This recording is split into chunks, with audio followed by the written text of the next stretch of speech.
Welcome to Amazing Grays. This show is dedicated to the idea that active, informed older adults are an essential part of today's society. We provide information regarding senior issues and concerns and salute individuals or groups who demonstrate that productivity doesn't end at retirement.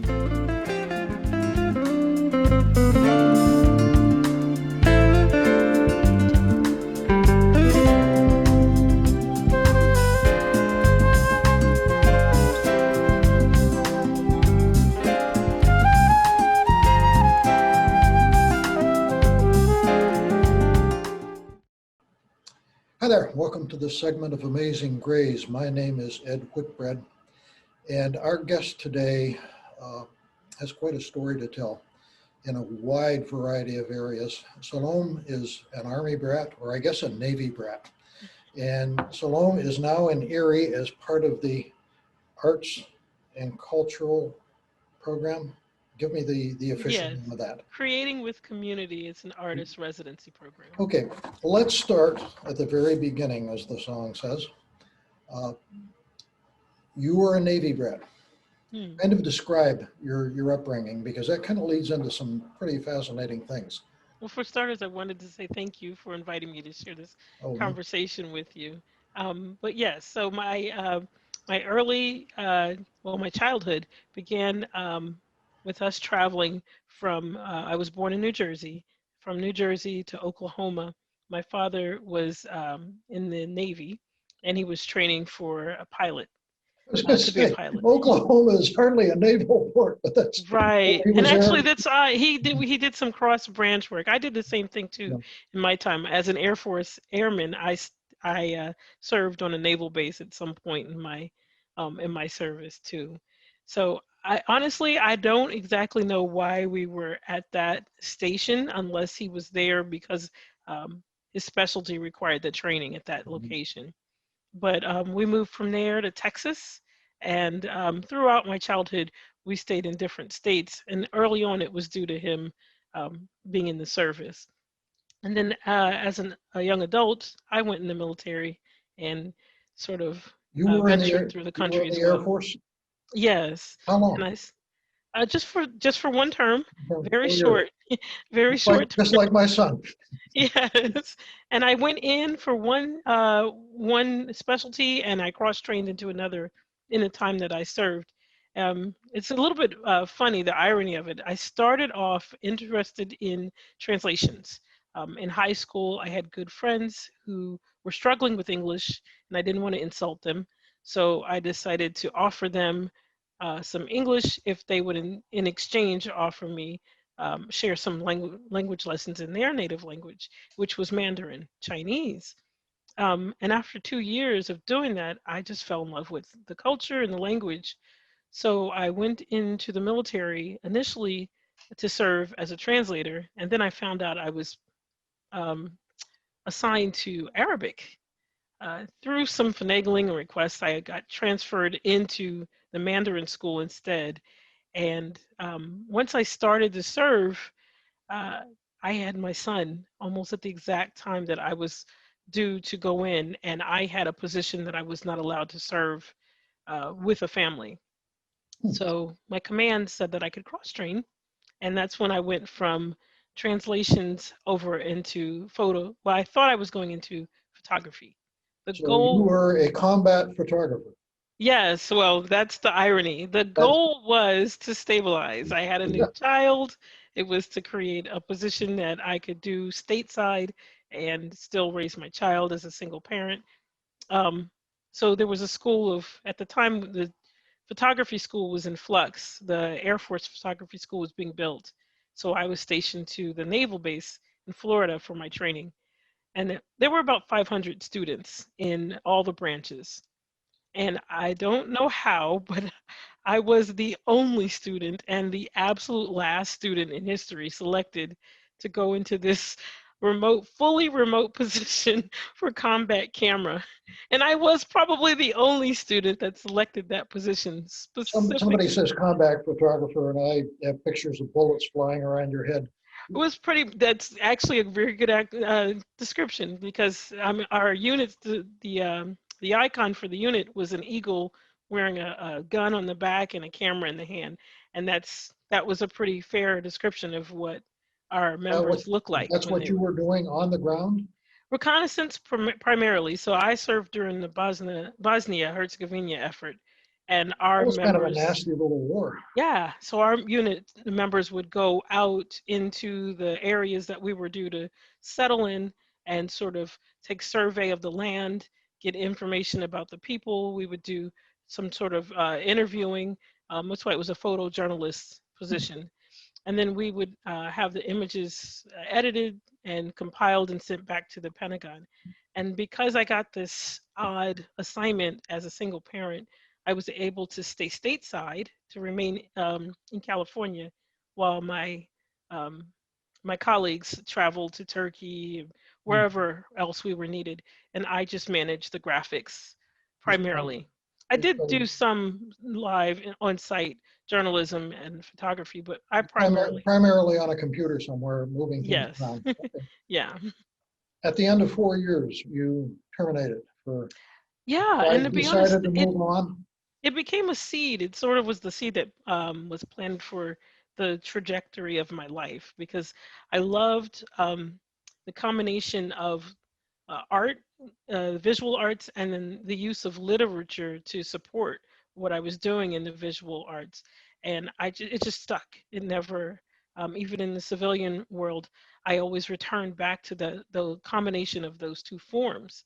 So as a civilian in the time since, I've always used my writing in tandem with my imagery, but not in the traditional sense. It's not like uh, what is it? I'm not necessarily known as a spoken word poet. If I do incorporate my poetry, it may be in a stage, a play, and instead of having a setting, I would use my photography as the setting, as the backdrop for the stage. And the poetry in its highest form is used to support the act. Or if it's a visual art piece, then the poetry is used as a separate framed piece of art. And now that I'm going to move into making paper, I'd like to be using my own handmade papers and calligraphy to It- portray the In poem. preparing for this a little bit, I found, you sent me some stuff. You sent me a poem. You sent me uh, a copy of a monologue and an audio Yes, copy of the monologue. yes, And I've seen uh, your photographs both on the internet and on the website of the operation that you're doing now. Of the three, do you define yourself as more in one camp than the other, or is it simply a cross? I'll be honest with you, the reason that the translations is such a key component of my background, I have this rare, it's not that rare, but I suppose it's considered rare because most people aren't aware of it. Um, it's a condition called synesthesia. So I have a condition where one sense is stimulated, but multiple senses will respond. So someone else may have, for example, see a color, and I um, can sense a color. I can smell a color, or I may have my olfactory senses, so I may smell something and be able to calculate as a result. Several parts of my brain respond to one sensory stimulus. So the combination of words and images is almost my way of translating the way I see life. So I see in a different manner as my first language. I see in visual stimulus, which is colors and textures. And then I translate that into words, which is why often when I'm talking with people, my friends have made fun of me for being the writer who can't think of words. I'm constantly going, what's that word? Because I'm looking at what I see as my first language and translating that. You're still a fairly young person, and you're doing all this stuff. I'm getting jealous. Where do you see your being as an artist 10 years from now? What Mm. would you hope to be? What would you like to be identified as? Because you're kind of a mixed bag, as you're telling me Right. here. You've got Multimedia, yes. It's a hands in all sorts multimedia of places. experience if I were able to express all of what I do in its fullest sense. So at present, I've lived here in Erie since 2010, and I came here to pursue some writing awards I'd been given and to move forward in my writing and to dabble with the photography. But what I've learned is that I can't, they're inextricably linked. Mhm. Um, and in the time I've been here, I've spend a little more time understanding the way my brain works. That was the first portion of the decade I've been here. And now that my neurologist and the team of doctors I work with got a good sense of what was happening in my brain, I'm ready to sort of take that new information for myself and use it to navigate my way in the arts sector. So what I really want to be seen is as a multimedia artist, so a playwright, a photographer, but primarily just a creative person. You haven't left the term performer in there. You envision Right. yourself, you wrote quite frankly, an excellent monologue. I mean, that's a nice piece of work. Oh, thank you. And it was really good when you read it to me because it was real. Have you done that live before an audience? Have you ever done? I I haven't performed that piece. I do perform. That's why my work is not necessarily categorized as spoken word. Mm. It is an art form unto itself. Um, I liken my work to stage performance, to acting, where I'm giving an oratory performance instead of conveying words with more passion, which is what I think of spoken artists as doing. But I do love performing, but I think for the rest of my life I've committed that it'll always be a staged reading for me. I'd prefer the work I'm going to be doing with Drama Shop, the monologue they've accepted. They're going to cast the part, or they've already cast it, and that recording will be used to help inform that artist.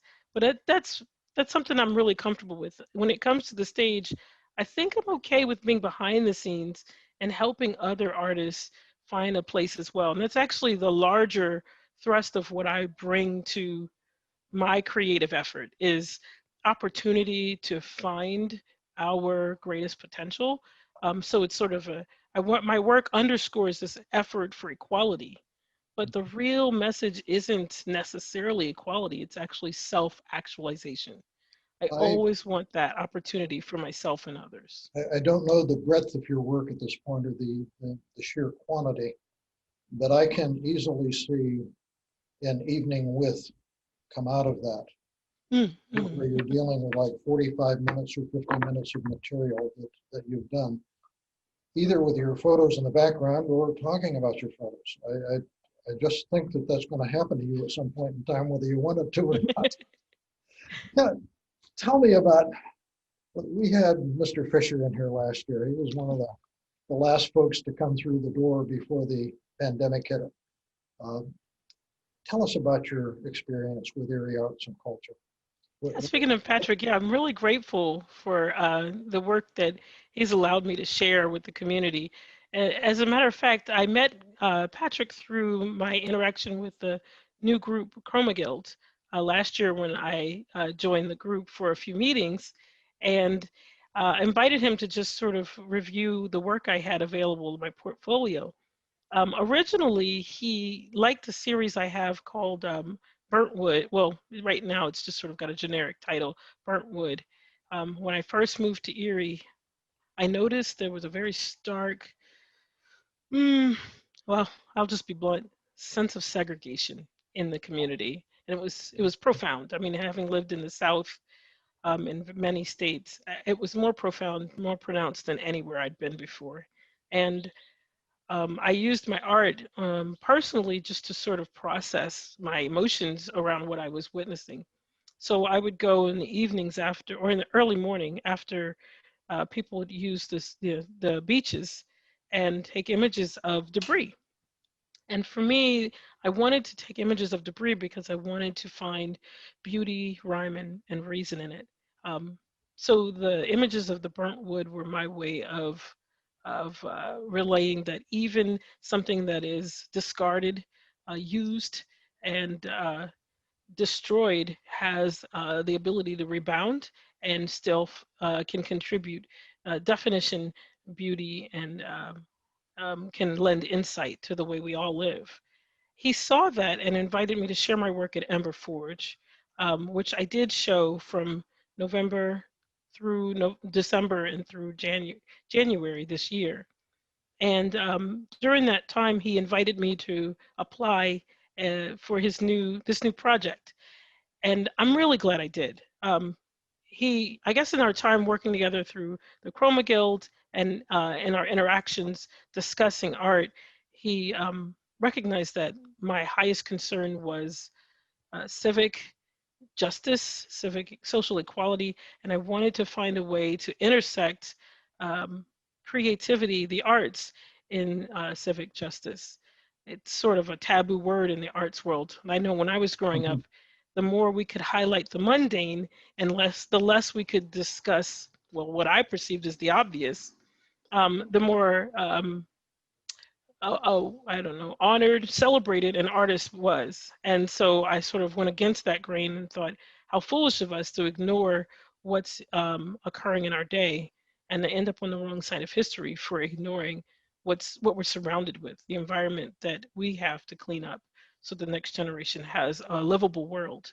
So he invited several artists that also participated in that intersection of interests to explore these ideas of creativity and to try to activate areas of Erie that are currently underserved or maybe underutilized. And I was assigned with Michael Haas, who is active in theater, to work with uh, Parade Street from 17th to 24th. Right now, we're sort of negotiating to expand that a tiny bit. I'd like to stretch it a little farther up the corridor, but our goal is to. I liken our project to building a bridge. When I presented the work downtown at Ember Forge, the overall sentiment I took away from the people that I invited to look at my work, if they were people of color, was that they did not feel welcome downtown, and that the people that I want to participate in community feedback and engage with me and discuss ideas around Parade Street is that they feel that that's another place distended or um, not connected. I'm looking around for the word to their experience of the city. And so I'd love for our project to build a bridge between the people who live and use the corridor, which is a great deal of people use it. It's a very busy corridor. It's a very active corridor. To invite them to engage the arts more, the fine arts, to enjoy more visual arts and to participate in creation as well as participate in the creations that are available to be used and viewed. And then I'd also love to expand opportunities for inclusivity in the downtown sector. So I want our work to sort of link the two spaces so that it can be a part of a thriving whole again. At present, it feels disjointed. It feels that Parade is over there and the state is over here, and there's two separate parallel lives occurring. But we're all part of one city, and I'd love for this Creating with Community project to lend to that. Like I said, I grew up in that area. I know the area you're talking about very well. I grew up near Sixth and Parade.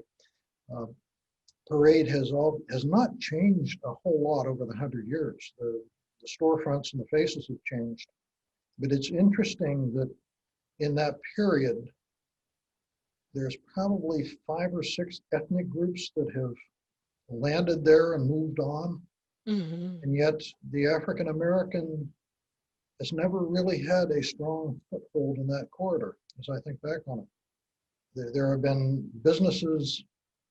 Most of them tended to be short term, Hmm. for whatever the reason. So you're right. There is work to be done in that area because it is a place where it's possible. It's a place where you don't need the budget that matches our national debt to get into. that things Hmm. can start and happen there that can't happen other places. So I sounds good to me. Uh, One thing I've been really enjoying about this, because Patrick wanted the thrust of these creating with community projects. He wanted them to be collaborative with the community members. And I'm really enjoying this sort of like bubbling undercurrent of insight that I'm getting from the community members. And there's so many different groups I'm hearing from, but it's really funny because as far as the residents, their lives may be really different in outcome, they have the same ideas. Everyone has the same goals at the end of the day for this space that they want to see manifested. And what I'm realizing is it's really in tandem with what my own interests are in art, which is self-actualization. Everyone's saying in that space they'd love to see more opportunities for the help and the kindness and the camaraderie in the neighborhood, the neighboring sentiments that they already carry. They'd love to see that more pronounced. They'd love to see that be the narrative for the space. That's a lot like what we're saying, or what I'm saying as an artist, that I'd love to see that for all humankind. The opportunity for what we already are within to be evidence without, outside of us, the chance for us to be who we are without these outdoor trappings that stand in the way of us identifying who we are. my mind was formed by Procter and Gamble, who I worked for a long time, and they're the first thing that comes to mind. Okay, what's the first step? What's the next step? What are you involved in right now that is moving towards that goal Mhm. that I So, that other than a the dummy like project, me can understand? aside from the project itself, I have begun working with downtown Erie Downtown Partnership. David Tamilonis and I Mhm. started working together just following the protests that swept the nation, and we began working on. At the time, it was a simple piece. We just wanted to combine my artwork with some quotes from local civic leaders to sort of shift the perspective of the people that were protesting. Um, But what I noticed was this need, this large need. I had a lot of uh, white friends and neighbors who were saying, "What can I do? How can I help?" And they didn't have direct, tangible mechanisms to feel effective in engaging the crisis. And then also on the other side of that, we had a lot of Black community members that felt aggrieved and unheard. So what we began to do was look at David Tamilonis and I from Erie Downtown Partnership, look at ways that we could soften the language, not the language of the protests, but soften the language of those that are perceiving the protests, and look at the arguments in a more familiar way. If we could instead see these people as our neighbors and our friends, instead of other and they, and see that the issues they were bringing up were nothing more than community grievances, instead of it being an antagonistic battle or an attack, that these were just neighbors trying to find a way to be included or to become a part of or belong. So there's a project that we've begun called Invisible Threads. We did one city talk at Perry Square in August. And what we'd like to do in the long term is to continue. It's just a way of planting seeds, and we would love to have the talk sort of prepare the space for people to be more receptive to the larger civic discussion.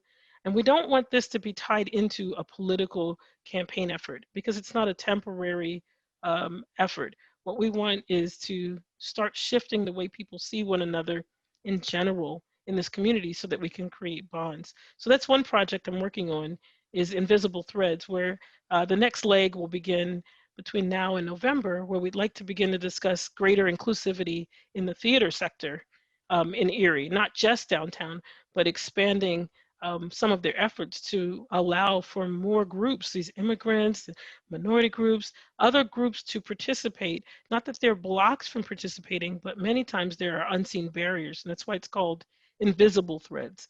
These unseen things that we're all contributing in that are strengthening the ties of systemic obstacles, systemic racism that keep people locked outside. And so if we can become aware of them, then we can contribute to ways to sort of dissolve these threads that are locking us in place, that we're keeping us stuck. So that's one project we're working on. I'm working on. But another thing that um, I'm beginning now to move more into is going back to the playwriting, and having the work that I do in the photography realm underscore my writing more so. So that's the next chapter for me. And paper making, I'd like to start now with some more visual arts. I'm going to make an offer that if on this group endeavor, if you are able to get people together to a meeting like this, we can add another 6 blocks to the screen without just by clicking a button. And however it was structured, if you needed somebody to, you know, moderate, I would be happy to do that. I certainly don't need to. You obviously could do it yourself, but the facilities of CAM may fit your needs for a lot of this stuff, because this is first-rate stuff. It's kind of surprising how good the equipment is down here. So you might want to think about getting into the door down here. I'm gonna take you up on that. Yeah. I'll be meeting with some of those leaders in the theater sector hopefully in the next couple weeks. So I'm probably going to contact you soon to see how we could arrange a meeting that way. I'm serious. I'm retired. Right before all of this pandemic thing happened, I tore up my knee, so I was in a wheelchair and a walker for about 6 months before that. So it's been about a year since I've actually started doing this kind of thing again. So I have no problem getting involved in stuff. And I'm making that offer either as behind the scenes or in front of the scenes in terms of this. But this might well serve your purpose. It'll take some organization on the outside. And as a matter of advice, be careful who you invite. But that's what you need to do. If you're talking about dialogue that doesn't turn into an exchange of poster lines. Oh yeah, no, that's really important to me. Yeah. Practical. I know we were short on time, but just as a quick note, one of the tenets of what we did in August was an exercise. Jane Elliott is known for her work, the exercises she does in racism teaching, and I was inspired by her, so I sort of tweaked it and created another exercise that showed an experience of systemic racism. So we started with Monopoly money, and the colors were really helpful. And throughout the entire event, I had a few people that were helping, and they would go around and they had a list of qualifiers or disqualifiers for why certain people could qualify for the next level of denomination or money. And what we did throughout the evening, so someone might say, you qualify for a grant, and they'd get a large amount. But then the person who was supposed to be discriminated against, we wanted to experience discrimination, they might qualify, but they had to go through several more hoops to get the grant. And as a result, they may be out more money than they gained. So at the close of it, we had all the participants show the color of money, and it really showed in a quick snippet these concentrations of low income and the very sparse amounts of funding that was available in the community, and how everyone was actually harmed by not having a fairer access to a fair economy. So, I mean, these are things to me that are more eye-opening than talking about, I don't want platitudes and discussions of ethereal issues around race. I really want people to walk out with tangible information and ways that they can, in real life, everyday, pragmatic, brass tacks, bring change if they so desire. So we have blown through our time. I quit looking a few minutes ago. This may end up being, we occasionally will do an hour-long show, and this may come close to it. So I'm going to leave it there, and I'm going to thank you for a really enlightening. Thank you too. Or what have you. And I do stand behind that offer that if there's something we can do in terms of It's hard to meet right now with everything that's going on in health. And, the last thing we want to do is get people sick. But these Zoom meetings are kind of interesting and kind of fascinating. And the offer is there if you want to try and set something up.